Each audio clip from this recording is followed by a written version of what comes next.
Two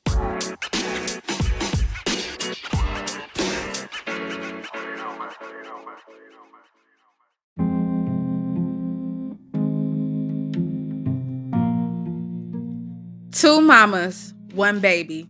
The math ain't mathing. What's up, everybody? I am K. Marie. I am Lou. I'm Mary. And we are Murked in the Midwest. Okay. So, as we mentioned, we got two moms here. And so, for our first person, we have Geraldine Jones. And so, Geraldine Jones, she is a Gary, Indiana resident. Like, that's where she grew up. That's where she lived. She was proud of it. She like, hey, I'm from GI. Don't say nothing else about it. And so, she grew up in a family where they were like a family of educators. Like, it was like, if it was a family business to be a teacher, that was their family business. They say black women are the highest educated. I'm just saying. So she gets her undergrad from Purdue University, and she becomes a teacher. And so she was actually a teacher for 8 years before she became the principal of this small Christian school. And so, she's a principal and she's dealing with the kids every day, and she comes to the realization that, um, she wants kids of her own. She's like, I didn't really think about it much when I was like in my early 20s. Like, it didn't really faze me. But once I got to like 26, 27, I'm like, okay, I realized I want kids. And so just dealing with that thought and being a principal and taking care of other people's kids, it became hard on her. So she left that field and switched careers, and she became like a deputy assessor. And so basically it just gave her a little bit more free time to start dating, get up on them dating sites. I don't know what they had then, but now we got Hinge, and back at that time it was called like Black Planet. Plenty of Fish. Plenty of Fish was out around Party that time. Line. Remember the Party Line was a while back. A while back. That was a while back. Yes, MySpace was a hookup place. Facebook has Facebook dating now. I did it for like a week, and I saw too many people that I knew. I was gonna say, if you get on Facebook dating, you deserve everything that's happening. After a week, I was like, oh no. G has better because it's like it only links you with people that are in the orbit of people that you know. But it's just like all the people. But people, I was about to say, the people that I know been talking to other people that I know, and now I'm meeting up with somebody that know like 15 people that I know, but not just know them, like know of them, but like they know each other. It's like, nah, I don't want none of that. Yeah. I want somebody nobody knows. Well, I want somebody I know. I mean, I've been listening to my podcast. Y'all know how I am about podcasts. Yes. And the ones that don't nobody know nothing about be like serial killers too. So. Yes. And no. I need some actual records. I want to meet your family. And real family. Real family. Not like, no, this my brother from another mother. Right. This woman raised me. Right? No. I don't know. I need to speak to somebody for real about who you are. I don't want a nan, not a cousin. I want to talk to your mama and dad. But anyway, so Geraldine Jones, she gets into dating and she meets Randy Garrett. Okay. And so they're in this relationship. And they are, it's not the perfect relationship. It's very up and down. They're thinking about breaking up, then they get back together. Breaking up, get back together. And so they're on the verge of like really splitting. And Geraldine goes to the doctor and she finds out that she's pregnant. So she delivers the news to Randy, and he's like, yay, we having babies. We have a gut full of humans. Yes. So, they decide they're going to work things out for the kids. And so, boom. So Geraldine tells her family, she tells her sister and everybody, and she's like, y'all, I'm having babies. I'm having a baby. And so she tells them that she's due in December. And so they threw, but then later on she has to go back to the doctor, and she like, you know what, y'all? Actually, I'm pregnant with twins. And they said my due date was messed up and that my due date is actually March, but I may give birth around December. Now, wait a minute. How you go from December to March. It don't really work that way. I don't. Right. As a person who has never been pregnant, I don't. Right. The math ain't mathing with that. Well, I mean, they can change your due date a little bit by a couple days or weeks or something. But it shouldn't go months out. It normally goes back, right? No, yeah. Typically, it goes back. Okay. Typically, it goes back. Typically, they're like added not just a couple of weeks, but months. Okay. She added 4 months, so she's about to be pregnant. What was it? Bonnie from Family Guy, who's just pregnant forever. Either you had a baby or you don't. Right. She got the gestation of a dang on. Yes, exactly. That's what it is. Okay. So, she tells them she's doing March, that she's having twin girls. And the family are like, they're excited, but they're a little suspicious. Yeah, they like, okay. They but kids and like, girl, this don't make no sense. This don't make no sense. Okay. But either way, so she's posted on Instagrams, and Randy even starts to question it, and he like, you know what? Just hit me up when the babies come, and Randy dips off. I want to know, was Randy in that house like playing detective? Was he like looking through the garbage? Do I see a tampon, girl? Something ain't like he like something ain't adding up. So Randy like, hey, just hit me up when the babies come. She like, fine, whatever. She posted sonograms. Her belly's getting bigger. Her family actually threw her a baby shower, and I think they said February. So December didn't pass. She's due in March. They threw her a baby shower in February. So they threw her a baby shower 2 months after the original birthing day. Yes. And she over here looking pregnant? Yeah. She got the full-on belly. She posting pictures of this baby. Like, she's pregnant with twins. Okay, yeah. She big as all big. Outside. All outside. Because first of all, twins make you like, you. And these twins is going full term, apparently. Full term plus some. So, but at no point did anybody see, like, I guess they wouldn't do it. You know how when you see somebody pregnant and you go up to them and you touch them, you go, oh, that baby. Yeah. Like, everybody want to touch your belly. She was probably like full on, like, Heisman. Like, get the fuck away. But you should still be big with twins. And she had a belly. But so I'm going to tell y'all two things. I remember when my sister was pregnant, and this is the first time I ever saw a belly move. Oh. And she was like full pregnant with Joe. Okay. And that belly was like alien stretching. And you could see it through her clothes. I got a video of it. I'm like, I'm craving seafood. And everybody like, Mary. I'm like, the baby's telling me he wants seafood.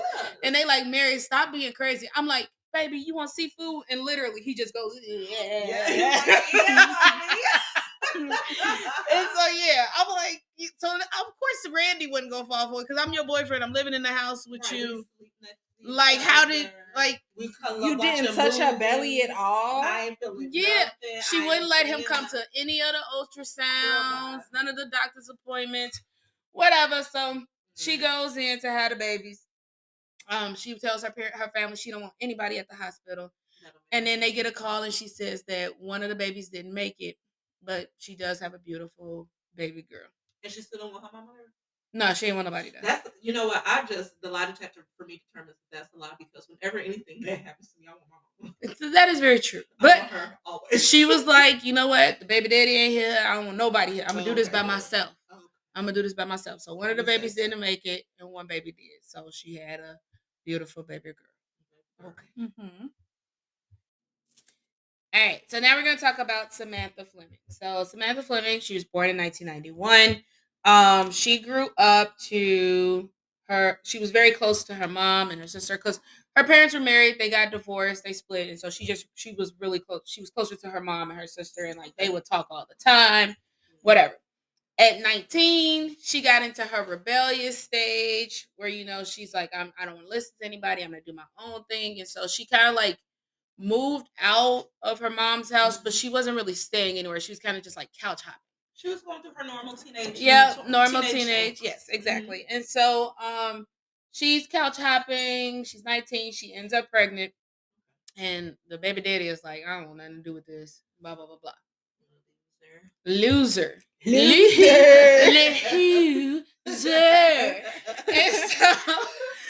so Sam realized, she had this beautiful baby girl, and she's like, I can't take care of this kid.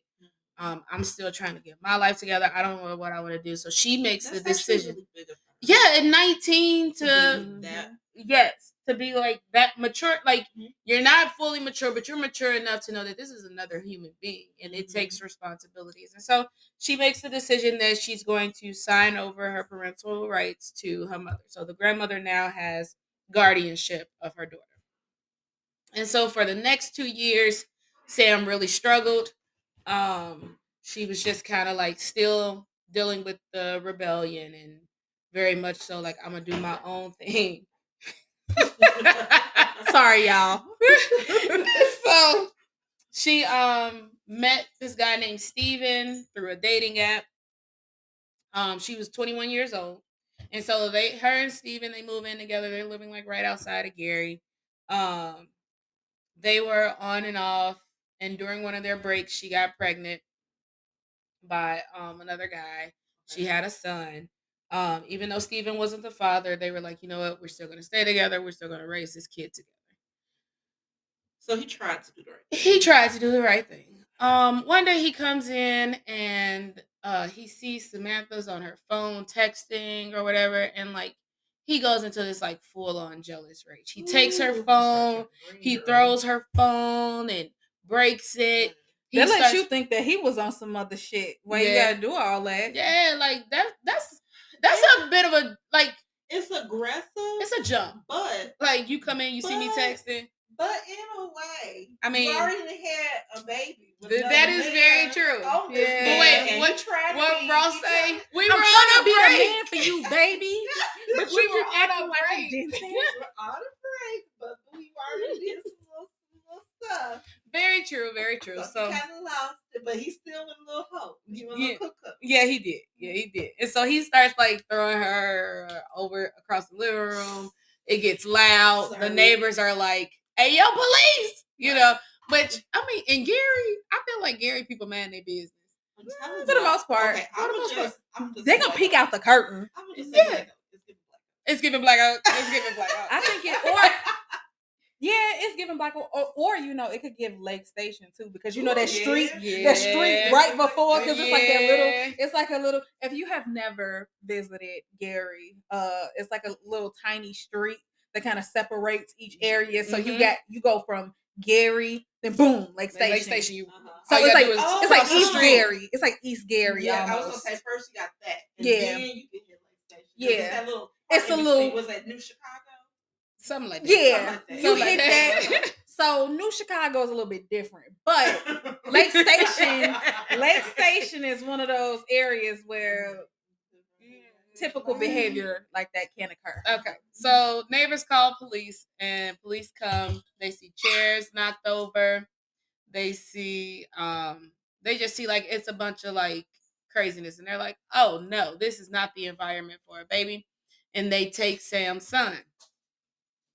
So now child services has her son. She's trying to convince them that, you know, she's a fit mother, she can get her kid back. So her and Steven decide they're gonna go get married to try and get the baby back. Okay. So they go and get married, and the domestic case was eventually like dropped with Steven. Nothing was ever filed, but child services was like, yeah, no, you're still not getting your son back. Right, because you just married the cuckoo who was throwing you around the living room, little girl. Pretty much. And so eventually Sam is like, bye. She filed for a divorce from Steven because they were still having trouble, still the whole abusive thing. Crazy. Okay. They got divorced, and she moved to Anderson, Indiana. She said, I'm out of here. Yep. So she moves, and that's where she met Rainey. Now, Rainey is like the complete opposite of Steven. Rainey is sweet and loving, and she said, let me upgrade you. Yes, and he is treating Sam the way that she, like, you know, he's giving her that love that she's been looking for. And it sounds like she's mature some. Yeah, she's mature some too. And so but when they first get together, she tells him, she goes, hey, I found out I'm pregnant, and it's more than likely by my ex. Rainey, stand-up guy, says, I like how she keep meeting these Where she get these men from? I'm the baby's pappy. Like, I that baby's pappy. Yes. So he says, I don't care. This baby's mine. We're gonna raise this baby together. We gonna be happy. So yes, Rainey and Sam, they are living in Anderson. She is 23. They're finally stable, and she's working on getting her son back. Okay. She's spending more time with her daughter that her mom has guardianship of. So Sam is really like pulling her life together. Yes, and so she's like working hard to get her son back, which is not a small feat. No, it's not. You go through things, and you've already been in an emotionally, physical, abusive relationship. Yep. That's already trauma you have to deal through, and go through. And you have a child over here, a child over there, and pulling it all together. Kudos to her. Yes. So she was working. She was doing what she was supposed to. All of a sudden, her mom gets a call from Angela Grossman. She's like, "Hey, I'm with Child Services. I am Samantha Fleming's new case manager in regards to," and she gives the son's name. And she's like, I just wanted to acquaint myself with you guys, make sure I have updated information. I know she had a baby. Does she need anything? Does the baby need diapers? Anything like that? And so the mom is like, well, I don't know. She moved to Anderson. And so Angela's like, okay, well, give me Samantha's number so I can contact her and make sure we get things set up, because I'm just re-looking at everything to make sure, we're doing the best we can to get her son back with her. Okay. So she calls Samantha and she tells her, everything. And she's like, well, she's asking Samantha again, do you need diapers? Do you need anything? And Samantha's like, well, no, we're good. Everything's taken care of. I just really want to get my son back. And so time passed. Angela does a pop-up visit at Samantha's house. And she's like, hey, you have a court date today. It's in Gary. Today? Yeah, today. And that normally doesn't happen. You get subpoenaed before you like some kind of paper record, because the lady had called, right? And already talked to her, so she should have gotten updated information on her. Why was there nothing that was sent to her home to give her, or even sent to her mother's home if that was the paperwork that they had on file? So she just made it seem like, they just didn't have, they were still updating information. Like, this was a last minute thing. I worked this out for you so we can go do this court date, because we're really working hard to get your son back with you. Okay. So Samantha, who is now, like I said, she's in this mindset of like, I want my kids. I'm taking care of them. She's excited. She's like, okay, case manager's here. She said, I got to go to court today. I'm going to go. Because everything kind of like leaves your mind when you're thinking about your kids. Yeah. Mm-hmm. All she hears is, this is a chance for me to get my son back. And do the best that she can do. Exactly. So Angela tells her, she's like, come on, I'll take you to the court date. It's in Gary, Indiana. She goes, and it'll look good with the judge if you bring your new baby with you. Okay. But still, that didn't look a little sus, because even though she told her to travel back to Gary, she lived in Anderson. So regardless to wherever a case happened in, it goes by where you currently live. They won't. No, it stays because the kid was still in Gary. So he was in the system. He was in the system in Gary. And so everything was still through Gary. And so Rainey's like, okay. He's like, well, y'all go ahead. I'll talk to you later. Good luck on the case. Samantha texts her mom and her sister on the way, and she's like, hey, y'all, had a court date today, on my way. Like, send your prayers up. Like, good vibes. Like, let's hope we get some good news today. Now, were her mom and sister still in Gary? Yes. So maybe that's why she didn't have as much alarm, because she knew she had people right there. Yep. She knew she had people still in Gary, and so she was like, it's cool. Okay. So she sends them that text. Some time goes by. She's like, yeah, I'm in Gary. We're going in to see the judge. 45 minutes to an hour go by. The sister and mom are trying to call her, but they just figured, she's in court. She's not answering. Yeah. So after an hour, they get a text from Samantha stating, the judge says, I don't deserve my kids, and told me I don't deserve my new baby either, and took my baby. Like, told me I wasn't worth it, whatever.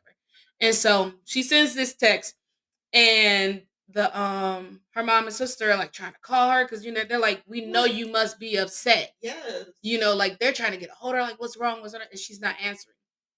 And so then later on that evening, Rainey, he goes to the police station and he reports Samantha and Serenity missing. Because she never comes home. Nope, she never comes home. And so she's reported missing. The police are like, oh, you got to wait 24 hours, blah, blah, blah. I'm like, first of all, this is my girl and my baby. My 11-day-old baby. Fresh out the And they're like, you got to wait 24 hours. So he waits and they're not doing. I can understand the mom waiting 24 hours, but a baby ain't just going to get up and go nowhere. And you can put an Amber alert out for a baby. And so just going missing, and we're just like, well, give it 24 hours. Give it 24 hours. It's fine. Okay. And so he waits, and then he does a little follow up, doesn't hear anything. This was on April 6th. So then April 10th, he calls again, and he's like, hey, my girl and my baby is still missing. Y'all not following up on this. I need somebody to do something. And so I didn't know it was that many days. I thought it was a day. It was 4 days later. Mm-hmm. And they never followed up. Mm-hmm. Nope. It was 4 days later where she was officially reported missing, her and the baby. And the police finally were like, okay, let's start looking into this. Okay, so at this point, Samantha's been missing for 4 days. And the police, they start pulling in people. They pull in Rainey, her current boyfriend. They pull in her mom, and they're talking to the mom. And the mom's like, well, there's always Steven. Mm-hmm. Sam had a bad habit of going back to Steven. It's always them Steves. Usually it's somebody close to you. If you start going missing or they suspect some foul fishing, it's the people close. It's normally somebody close. And so the police are like, okay, we'll look into Steven. But as they're looking more into information, they're trying to find more information on Samantha's court date and stuff like that. And so they look in the system and they're talking to DCS, and they're like, Samantha didn't have no court date. Samantha doesn't have a new case manager. No, wait a minute. And if they change the case manager, you're going to get a notification for that. Well, partly. So in that respect, that doesn't seem so odd if they didn't even have her information, like that she moved. She didn't file her stuff down with the court and say, hey, I'm moving to here, and didn't keep them updated with her information. Maybe something got lost in the mail. So that is so they said it wasn't actually uncommon, because the number that Angela called from, it was a block number, and they said that it's actually not uncommon for people who work with the DCS or whatever to call you from a private number. But at no point did she herself, Samantha, not think that this was a little odd. Well, you have to think. Angela called the mom first and talked to the mom. So she did call the number that they had on file. She called the number they had. Normal. Yes. And then the mom told Samantha and was like, well, I gave her your number, this, that, and that, or whatever. So to Samantha, mom done already vetted you and gave you the okay. You done already went through one hurdle and got to me. So, and again, she's in the mindset of I just want to get my kid back. Yeah. So she probably had tunnel vision. Yep. Yeah. And so they look in and they say that she didn't have a court date, no new case manager. And they're like, okay, well, who is Angela Grossman? And they're like, we don't got an Angela Grossman that work for us. And they're like, oh, the hell on. So this information comes out, and Rainey's like, okay, well, I thought something was really strange, because when this lady came to pick them up, as she pulled off, I'm like, she had expired plates. How you an official and you working for the government and you riding around with expired plates from Gary to Anderson and back? Yeah, that's a long way. And you a black woman riding around. That's a grip. Picking up this woman and her baby with your expired plates. So Rainey took the plates down when she left. Right? He something ain't right. He took note of them plates. And from Gary to Anderson is 2.5 hours. Yeah, because Anderson is Indianapolis. Yeah. Okay. Yeah. It's a suburb of Indianapolis? Yep. Yeah, it's on the outskirts. Yep. Okay. So it's a 2.5 hour drive, 2 hours. But how didn't you get stopped for one, that, and then two, when you took the plates down? Sometimes going up and down 65, you just tell you, I rolled dirty a little bit sometimes. And I mean, I got away one. Actually, it wasn't even I got away with. I had renewed my plates. I never put the sticker on. And for a year, nobody bothered me about nothing. It'd be like that. It's just like that. It just be that one day. I'm that person that always get caught. I can't do stuff because I get caught. I had it in the car, and the police officer goes, he's like, your license plate is expired. I said, it really isn't, officer. I said, I got it right here. But, they tell you to cut it so nobody can steal your sticker. Mm-hmm. Yeah, that's what I currently did to my car. And I was like, I didn't even cut it. He was like, you don't have to do that. I didn't know that. It peels. If you try to peel it off, it comes off in strips. Mm-hmm. So he was like, just put it on there, please. I'm like, okay. My bad. Okay, My bad. It won't officer. happen again. It won't happen next year, I promise. So the police are like, okay, we got these plates. They run these plates, and the plates are registered to, guess who, y'all? Who?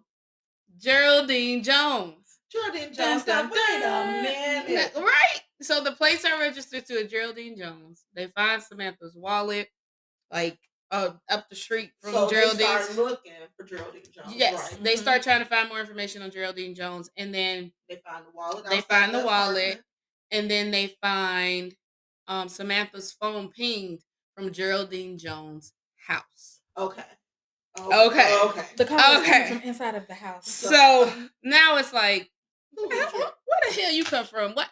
Geraldine Jones? What you got to do with this? Geraldine. Okay, Geraldine. So we're gonna get into Miss Geraldine because Miss Geraldine got a lot going on now. I know that we touched a little bit on her about her education, her working as a teacher, and then being a principal. But Miss Geraldine has a little bit of a background, y'all, which you can go see on public record at Indiana.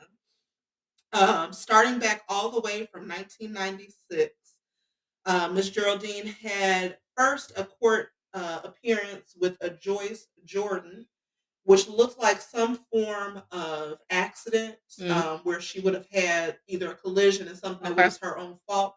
It was dismissed, and then later on, April, who I'm assuming is some form of relative to Geraldine, was brought into the case and prosecuted in lieu of because possibly the car was hers. Oh, okay. So that's the first thing. Then we have Geraldine with a little misdemeanor because Sister Girl has some sticky fingers or something. But she was prosecuted and had to pay restitution to Foot Locker. And it doesn't say the amount, but that court case happened in 97. So the restitution was paid in 2009 finally. However, she was found guilty and had to pay restitution. She did put in a guilty plea. That seems to be like a little MO for her. Then we have a little bit further. She has some misdemeanors and she has some issues with, going the speed limit like a lot of us do. Push it to the limit. Right? And then we start getting into some things that are a little bit more in line of what's going on with her now in this case. Okay. She had expired plates that were recognized in 2007. Now, this did happen in 2015, correct? Yes. Okay. Well, in 2007, she had an issue with getting the plates renewed on the appropriate time. Then, coming up again, she got stopped like 2 weeks later for expired plates as well. So she didn't take care of it the first time. She got stopped again with expired plates 2 weeks later. Then she was going real fast. She was going 75 and a 55. And that happened 2 years later. So Sister Girl was just having some infractions that were having to do with, the car. And then she had in 2010, she was driving with a suspended license. And more to her background of what was going on in her personal life when she was dating Randy. Remember, you were saying they were on again, off again, and rocky. And clearly there was something going on with Geraldine. Yeah. And when that year before the actual incident happened where Samantha comes up missing, she was having issues where she was driving with a suspended license and her plates were not renewed. And that happened in January of 2014. And then the final thing that I found was she had some financial issues with Stone Creek Financial. They sued her, and this was a civil collections issue. With that, the amount on that collections, hold on, I'm getting to it, was $8,331.78. The restitution was paid in full. Okay. Okay. And I was about to say just a little bit more background as far as like what happened 2014 is that Geraldine Jones actually went back to the doctor because she thought she was pregnant. And that's when the doctor told her that she wasn't, and she was actually told that she couldn't have kids. Yeah. So she just over here lying to Randy, lying to her family. Yep. then told them a whole baby, and now she concocted a whole fake news story. Mm-hmm. Stop. Yep. She apparently, just looking at her case history, because it's extended, it's almost like 9 pages. Mm-hmm. And she just has like this string of like owing restitution to either apartment complexes as well as businesses like outside of Foot Locker as Water Tower Place, Advance America, Rent a Center, hella times. And not only that, all the time she pleads guilty and she pays it, but it's like she just want to see what she can get away with. Almost. Just stop. Like, you think at some point she'd be like, okay. And I know everybody has financial issues. Ain't nobody perfect. I mean, there are some people who are perfect and their credit is 9,000. We ain't gonna talk about them people. But talking about real people. Regular folks, you know, you have things that come up, but it just seems like, I mean, from 96 till the incident that is we're discussing now, she had a laundry list. It's just, you can go and look for yourself, but it just goes on and on and on and on. And then she's like, it's like she's like, oh, I plead guilty, and you know, next thing. And so we give more information on who Geraldine Jones was and her background. And so, as we said, at this point, the police have found Samantha's phone is near in whatever Geraldine's home. So after we're gonna go back, we back into time. So Geraldine Jones has this baby. One didn't make it, remember, and so she takes the baby to her dad's house. Her dad is an elderly guy, but she takes the baby there, and she leaves the baby with her dad, and she goes down to Texas to be with her mom. Tells her dad that she's dealing with postpartum depression, and she just needs to go and, I guess, find herself. So she goes to Texas to be with her mom. So Geraldine's sister, Tamiko, she goes to visit her dad and, you know, sees that this baby here. And the dad like, oh, well, you know, Geraldine, she's dealing with that postpartum stuff. So she went to Texas, and so the sister is like, okay, my dad can't take care of this baby. So she takes the baby and she's like, whatever, I'll keep the baby till Geraldine comes back. She goes to Geraldine's house to try and find, try and get stuff for the baby. You know, she goes and there's like a crib and blankets and all this stuff for the baby. So she's like, everything. Because they did have this baby shower for her, though, remember? So she had everything that she would need. Not for just one girl, but two. And so she goes in and she's looking for stuff for the baby, getting supplies and stuff. But she's also there. We'll tell y'all. So she says that she ain't there more than 30 minutes before the police come to the door. Oh, stop. Yes. Police come to the door and they're like, we're looking for Geraldine Jones. And they see Tamiko holding this baby. And she like, oh, well, she in Texas. She left her baby with my dad. I just came here to get some stuff. And she's like, honestly, I came here to get some stuff and also try and find some proof that this is actually her baby because shit ain't adding up. Right, okay. And so they like looking at the baby and they like, that's Serenity. This is Samantha's baby. Whose white baby is this? Whose white baby is this? So they're like, so they like, wait a minute, we think that's Serenity. Then all of a sudden, one of the cops is like, y'all smell that? Just follow your nose. Follow your nose. And so they follow their nose. They go down this path and they walk it through the house and they go in the room and then they open the closet and there is Samantha Fleming. She has been stabbed 10 times.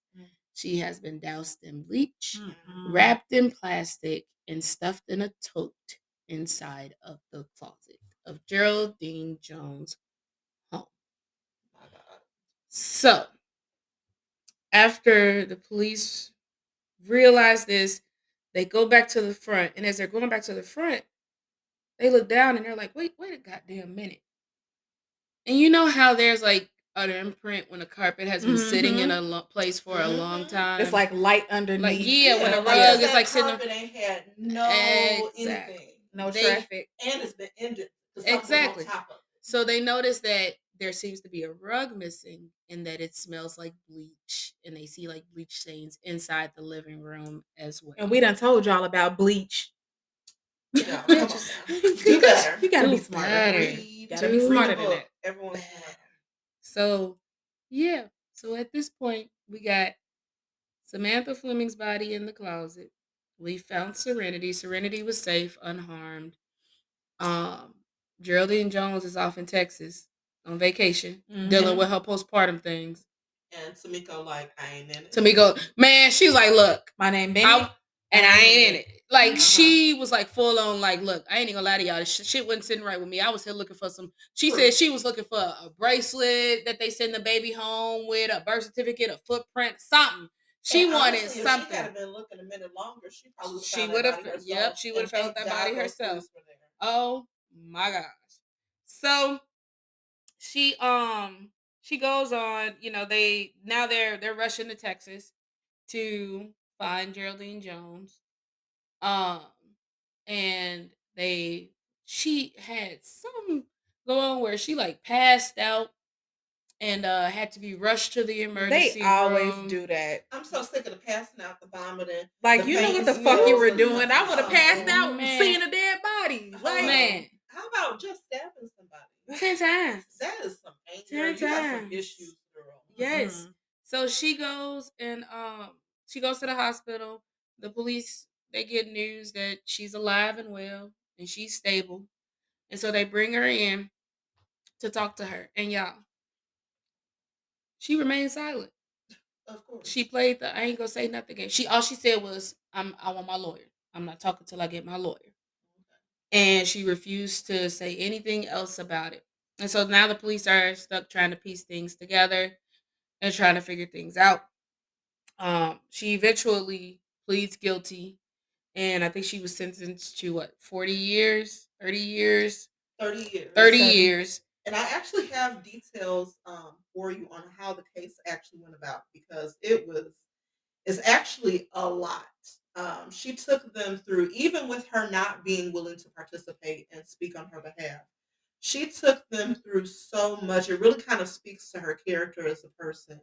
The not taking accountability for her previous misdemeanors and small crimes. But even down to this, you know what you did. The evidence is clear. Yeah, it's in your home. Her body is in your home. The baby is the baby that you were claiming to be yours is hers. We know who you are, ma'am. He had your license plate. You even got the girl. This is your doing. Like, there is no doubt in our mind. So they had to come to Texas to find her. Of course, it's a warrant had to be issued for her arrest. She had to be extradited back to Indiana. That was a whole process. She didn't go willingly. And then once she got back to Indiana, so we're talking over a process. We went from this, they found her on like April 18th, all the way down to May is when the actual court hearing happened. And she was not cooperating, not speaking. Yep. Then she did say she wanted a defender. She needed a public defender. The public defender didn't just initially come in and say, hey, I'm guilty. She then requests that the state pay for her to have a private investigator. And then they actually agreed to it, and because they do have to allow you to have some form of defense. And so all these things are going on in this process. You have a family who is grieving the loss of their loved one who has been murdered, and reconciling with the fact that these children don't have a mom anymore. Nope. Trying to get to the bottom of how in the world did you get hooked up with this woman in the first place, and you just won't cooperate and be forthcoming. You're just gonna lie, be quiet, silent, like that's gonna get you out of something, and faint. Right. Girl, with the faint. So she requests that she has a private investigator. I don't know what they need to investigate besides you lie a lot. And then after all of this, then ma'am, you're like, you know what, y'all, I'm guilty. I actually did it. But I'm not saying nothing else. I'm not saying nothing else. I did it. That's it. They wanted information because the family wanted answers. Yes. But she's like, she wouldn't say anything, give no details as to how she knew Samantha, anything like that. She just was like, I did it. I plead guilty. Ridiculous. And that was the end of it, right? Mm-hmm. Or so we thought. So next comes the part of a Facebook group. I just want to say, if you have Facebook groups and there's multiple people from all over the city you live in, a state, another state, wherever, and I get it, you building a community. Those people are not your friends, or so you think. And it can be anybody. Honestly, if you think about it, how hard is it to make a profile? Mm-hmm. You can be whoever you want to be. You think you know who you're talking to, and you have no clue. Exactly. And so that's pretty much what happened is that Geraldine Jones, so Samantha Fleming, she was in one of those mom groups. Geraldine Jones is also in these mom groups because y'all remember she was expecting twins. And so they're in these mom groups, and Samantha is, she posts about, she was young. She was one of those young Facebook users, so she was posting all her information. She was posting about how she was trying to get her kid back and how she was so excited that she was pregnant again and posting her sonograms and stuff like that. And so Geraldine Jones was actually taking Samantha's and all these other moms' sonograms and posting them as her own. So those sonograms that she was posting earlier, they were other people's babies. And so the reason why she changed her due date was because she was trying to match up with Samantha's due date. And Samantha was due in March. So sick. So that's why all of a sudden her due date changed. And so she got all this information, and that's how she knew to reach out to her mom. That's how she knew to pose as a DCS worker and all this other stuff. Now, if you listen to Geraldine Jones, she has her own story as to what went down, and y'all can go and watch Snapped because she finally, y'all remember how we said she didn't want to say nothing about the case? She's like, I did it. I ain't got nothing else to say. We'll leave a video on the now. notes. Exactly. Now, all of a sudden, years later, she had things to say. So she couldn't talk to the Popo, couldn't talk to 50, couldn't talk to the judge, but now she can talk to a reality TV show. Yes. Well, she thinks she's making some money out of this, or what is the Baby, what you gonna spend that money on? In jail. She needs to get that commissary up. Some noodles so you can make a slam roll. Yes. All right. She needs some curlers for her hair. Something. Some chapstick, some deodorant. So important. She goes on Snap and she comes out and she says, and that's where she comes out and she says that, in 2014, she was told she couldn't have kids.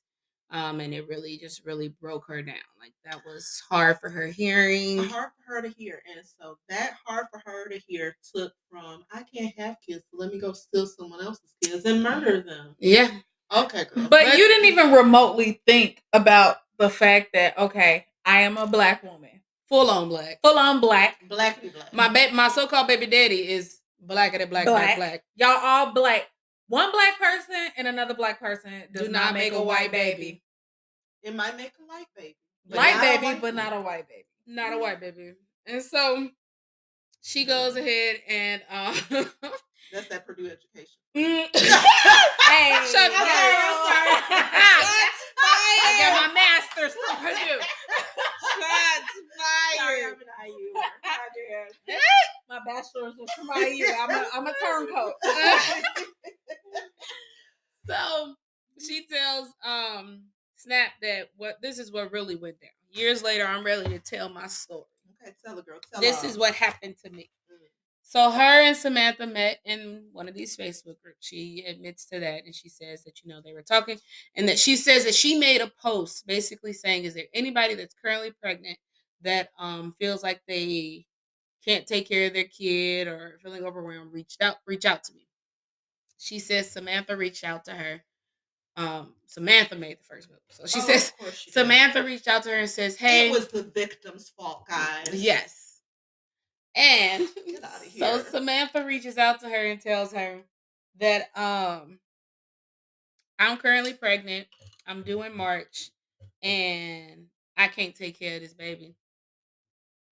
And tells her that you can have my baby for $2,000. Fake news. This is some black market type shit. Yeah. BS. So She says, you can have my baby for $2,000. So Geraldine agrees.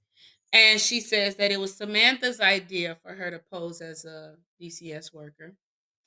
And that the plan was that she would take Samantha and Serenity. They would go to this court date. The judge would say, no, you can't get Junior back. And we also taking Serenity. And that Samantha was going to go back home and just say, well, they took my baby.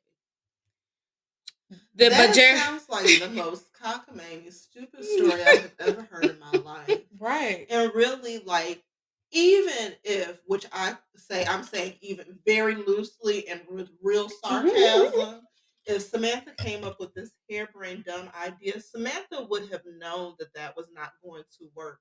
This woman has already worked and been through the system. If they take your child, you are still going to have follow-up about it. It's not like she's going to be able to come back home and be like, well, they took my baby. That's the end that's the end of it, especially not with a man like Rainey, who is like, this is my baby girl. Right. He should have been involved in the case as well. It wouldn't just be her. Exactly. And so, yeah. So that was the plan. That Geraldine. She was going, but what they had agreed on was that Geraldine would give her $1,000 up front and then pay the other $1,000 later down the line. Okay.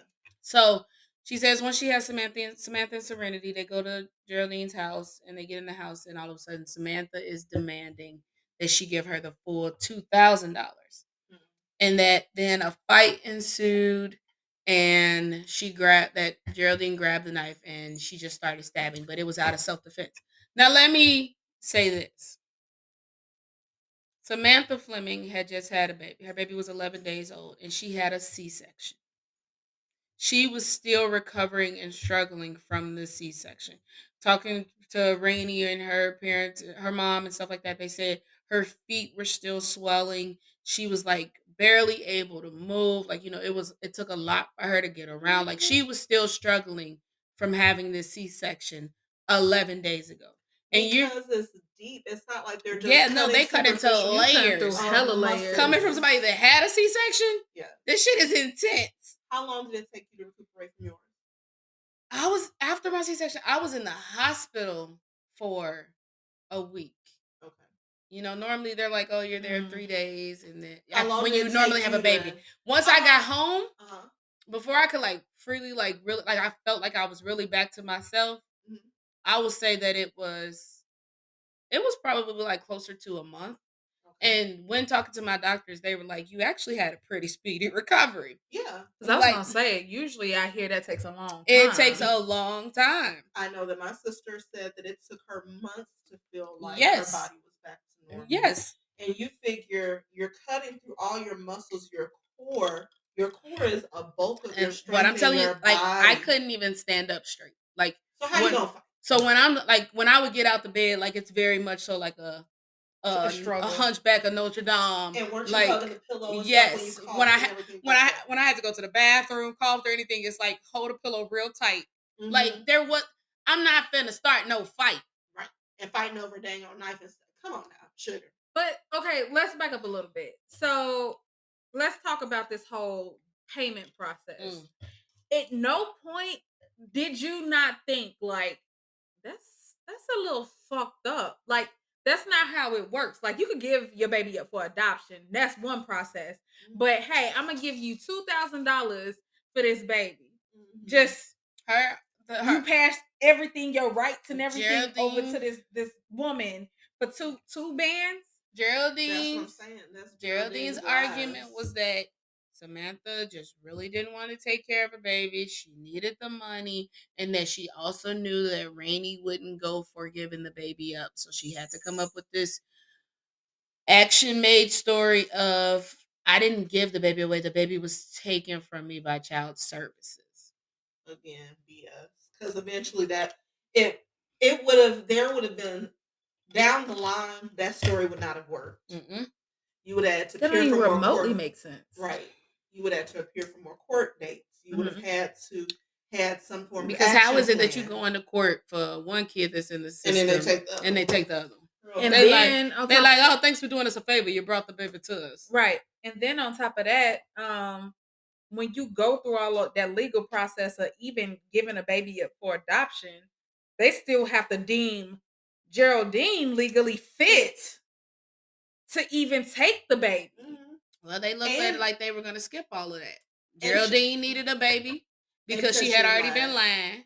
But the thing is, where's the baby's birth certificate? Where are all these things, Geraldine? No. We don't need that? No, you don't need that. Yeah. Oh, and she had renamed the baby, too. A stork. Just y'all know, the baby. Y'all know what she was calling the baby when she dropped the baby off of her daddy? Bella.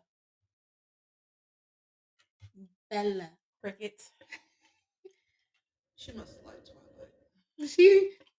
She changed little Serenity's name and she said, "It's Bella. This is my baby girl. She's the surviving twin and her name is Bella." Baby, bye. Please stop. I'm telling y'all. That's what we should have named this episode. Baby bye. Because I'm telling you, like, I'm surprised the lightning bolt didn't just come down and zap her ass. She just lie. I was looking at her pictures, and her pictures just pissed me off so bad. Like, I was like, you had to be smarter than that. Like, especially you, a college educated woman. No point was like woman that has stupid as fuck. A woman that has history in the school district. At some point, you done dealt with maybe like child services from other parents and stuff like that, or difficult children that have some form of dealing with the government. And this is the best thing you could come up with. And poor Samantha, she just looks so trusting. Like, I'm looking at her pictures and she's just like, I want the best for my baby. And this woman was really taking advantage of her, and you can tell this woman just did not give a fuck at all. Like, and you know the part that really, and I know that I'm going off here on a tangent again, and I'm sorry, but part that really is just bothering me about the whole story. You did all of this to steal this child, and then you got postpartum, and then you just run off and leave the child. The child that you just killed a woman for last year, stabbed, bleached her body, this, that, and that, all of that. You did all of this for this baby. And to have this baby for less than, what? She had it for less than 3 days because I want to say, no, I don't even think it was like a full 2 days. I think the day after, she killed Samantha. She took it to the dad and left. Dressed business casual. And you know, another thing about social workers and stuff, when they come to the house, DCS, whoever, they always produce a badge. Always. And I get it, you know, everybody, you know, how she knew the lady, how she was trying to help her allegedly.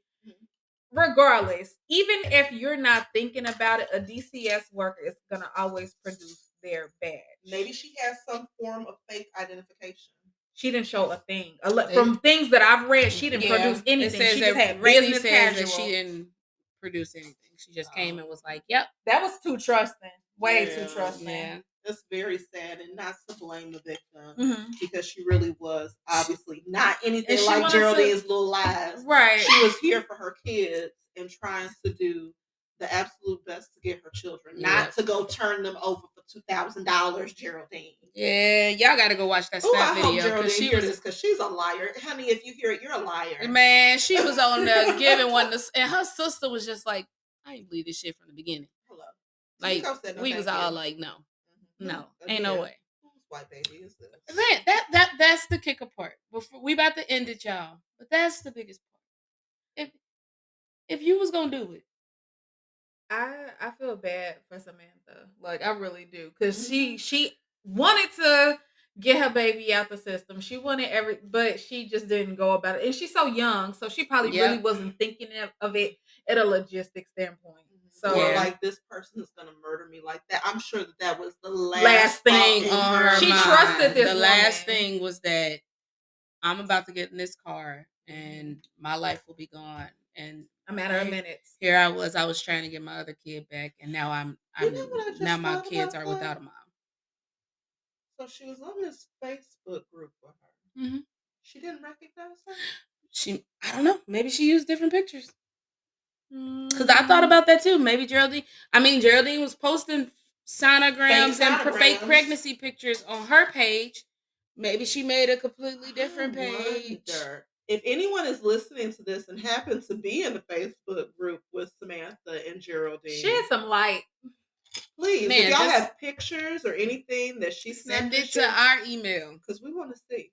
We're a little nosy. We want to know. Yeah, extremely. So I don't know. I just felt like the whole thing just seemed so twisted, and it's just like I felt like Geraldine went into that Facebook group plotting. She went in plotting. She went looking for the perfect victim. She went looking for the perfect person that she could use to fulfill her plot. And unfortunately, Samantha fitted. Got caught in the rapture. And the thing is, like, Geraldine, like, you got all this history of education, having this background, and like you just sat here and thought about, I'm gonna just take somebody's baby, and that's gonna be the end of that. Like, we gonna run off into the sunset, everything. We all happily ever after. Me, my man, and our baby. But this girl, that was her MO. Like, if you look down, people's character shines through in the things that they do. And every point, never, I mean, it was like, I'll take accountability for it, but it ain't that bad. Like, that was her thoughts of it'll be a simple fix. So just say, this is the story. This is a BS story to that. Clearly didn't put a lot of thought in. And if I did, then I'm really dumb. It sounded like she was concocting this shit as she was going along. Yes. So, very sad. And so she ended up with 30 years for her crime, 10 years of probation thereafter. So really, because she was convicted in 2015, she wouldn't have a possibility of being out until 30 years later. So we're talking 45. And then after that, she'll have to be on probation 14 years. And when she got arrested, she was 39? Yeah. Yeah, that's good. She'll be almost 90. But still, like, she still, at some point, if she makes it out, she'll still see some type of light of day. Yeah. It's sad. It really is. Really ruined so many lives. Those children with your selfish ass mistake, with your selfish ass decision, you ruined so many lives. And the other thing, let's really talk about and get into the fact that it doesn't matter if you can't have a kid, ma'am. You can actually go adopt. You can adopt children. There's so many children. You know it. You're a teacher. The fact that your first thought was, I'm going to steal a baby. It could have been, go adopt a child. You're an educator. You're an educator. You see day in and day out people who have children. And they have the database for you to look at children that's like available for adoption. Yes. Their type of needs for their care. Like all type of things. Like, are there siblings? You don't want them to be separated. You could have went about it that way. Now, granted, or foster children. Right? You don't have to keep the kid forever. You can be a person until the parent can get their life together. If you really are concerned, which makes me think that there was no concern. She clearly had a mental break. She had a mental break and selfish intention. Yes. And you know what? Let's like go back to like the human side of everything. It's a lot of pressure on women, especially like in their like 30s, early 40s. Yeah. You gotta have a baby. You gotta be married. You're less of a woman if you don't have a kid or if you're not married. And that probably fucked with her. And truthfully, there are the feelings that come from yourself that are not necessarily things that are society. Yeah, and you don't feel like you're good enough. Sometimes as a woman, you want a child. That is it's natural. It's a natural feeling to want to have a child. Some women never have that, but it is also natural for people to want that. So there's nothing wrong in that problem or that issue of wanting a child. And of course, in your mind, the older that you get, the likelihood does go down. So of course, empathy for that, but lack of empathy with, I'm going to go steal somebody's kid and kill them. Yeah, and think about this.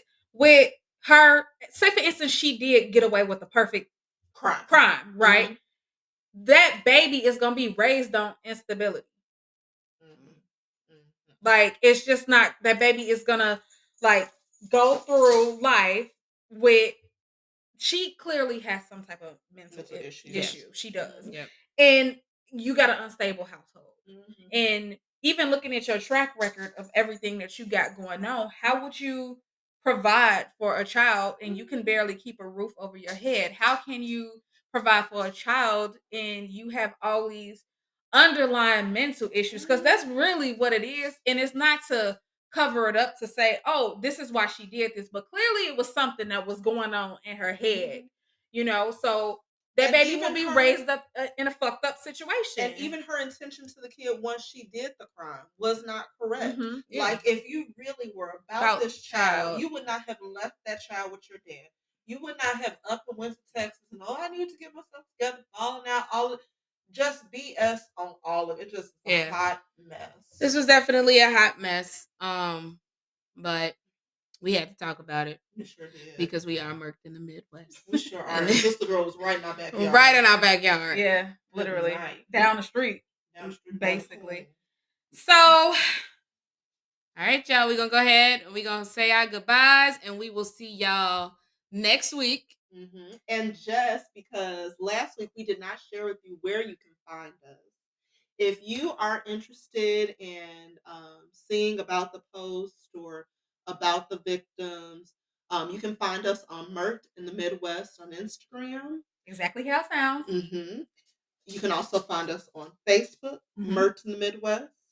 And you can also find us if you want to email us and tell us about your thoughts, suggestions, ideas for future pods, or anything that you want to share with us about the episodes or about what you feel about the episodes.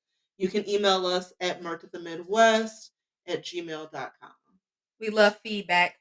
Yes, we do. Yes, we do. Goodbye. Bye. Bye.